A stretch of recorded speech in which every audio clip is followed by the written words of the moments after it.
கொஞ்ச நேரத்துக்கு முன்னாடி ஒரு 2 பேர் வந்திருந்தாங்கல்ல? ஆமா. அவங்க உங்க ரூம்ல வேலையை முடிச்சிட்டு வெளியே போனதும் யாருக்கோ ஃபோன் பண்ணி நீங்க சொன்ன மாதிரி அந்த அம்மா ரூம்ல பணத்தை வச்சாச்சுன்னு சொன்னாங்க. எனக்கு டவுட் வந்து உங்க ரூம்ல போய் நான் பார்த்தேன். அவங்க கட்டு கட்டா அங்க பணத்தை வச்சுட்டு போயிருக்காங்க. My God. நான் தான் அதை கொண்டு போய் யாருக்கும் தெரியாம வேற ஒரு இடத்துல மறைச்சு வச்சிட்டேன். அத உங்ககிட்ட சொல்லலான்னு வந்தேன்.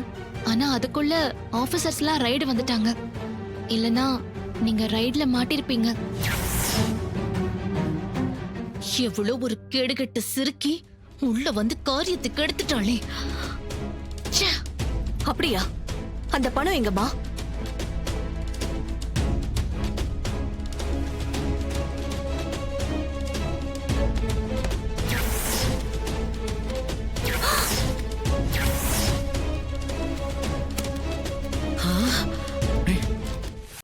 இன்றே டவுன்லோட் செய்து உங்கள் ஃபேவரட் ஷோக்களை என்ஜாய் பண்ணுங்க.